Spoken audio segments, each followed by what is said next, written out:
एक आदमी कार की छत पर खड़ा होकर हाथ में स्टील की रस्सी पकड़े हुए था। उसका साथी तेजी से विमान लेकर उनकी तरफ आ रहा था। जैसे ही विमान उसके सिर के ऊपर से गुजरा, आदमी ने मौका देखकर स्टील की रस्सी विमान में फंसा दी। साथी ने तुरंत विमान को ऊपर खींच लिया। रस्सी के जोर से जोरदार आवाज हुई, जिसने वहां मौजूद एक विशाल राक्षस का ध्यान अपनी ओर खींच लिया। सभी लोग असेंबली बॉक्स के दोनों तरफ तैयार खड़े थे। तभी राक्षस अचानक हरकत में आया। 10,000 टन वजनी वह विशाल राक्षस तेजी से खींचता हुआ असेंबली बॉक्स के अंदर पहुंच गया। लोगों ने तुरंत करीब 8 मीटर मोटी स्टील की छड़ें उसके शरीर में फंसा दी, जिससे राक्षस कुछ समय के लिए पूरी तरह जकड़ गया। राक्षस की चीखें सुनकर भी किसी ने लापरवाही नहीं की। उन्होंने सावधानी से रस्सियां खोली और तुरंत पीछे हट गए। जैसे ही स्टील का दरवाजा खोला गया, राक्षस ने अचानक एक बेहद बदबूदार पदार्थ बाहर उगल दिया। दुर्गंध इतनी तेज थी कि वहां मौजूद लोग घबरा गए। तभी दाशान गुस्से में राक्षस पर हमला करने के लिए आगे बढ़ा, लेकिन राक्षस के हाथ पैर बंधे होने के बावजूद वह इतना शक्तिशाली था कि कोई भी उसका सामना नहीं कर पा रहा था। तभी दूर खड़ा मजबूत भाई यह सब देख नहीं सका। उसने पीछे से राक्षस पर हमला किया, लेकिन अगले ही पल उसकी ताकत जवाब देने लगी। असल में कुछ दिन पहले उसकी राक्षस से भयंकर लड़ाई हुई थी। राक्षस ने उसे निगल लिया था, लेकिन उसके साथियों ने समय रहते उसे बाहर निकाल लिया। उसकी जान तो बच गई, लेकिन दुर्भाग्य से राक्षस के शरीर में मौजूद वायरस उसके शरीर में फैल गया। अगर समय रहते उसका इलाज नहीं होता तो उसका पूरा शरीर बुरी तरह संक्रमित होकर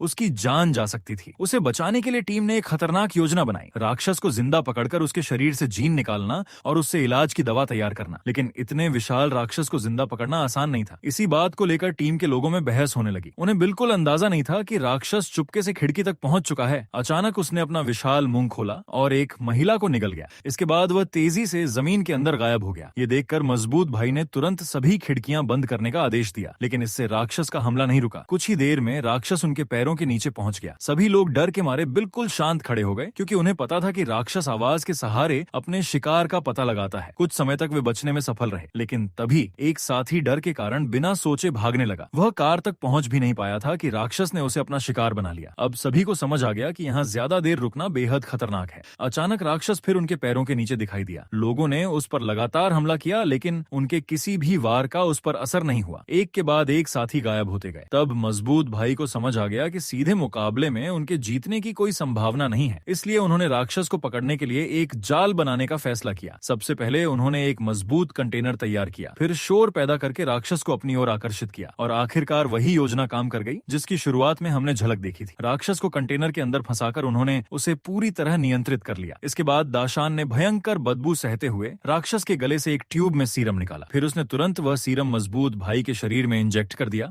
दवा मिलते ही उसकी हालत तेजी से सुधरने लगी और वह ठीक हो गया।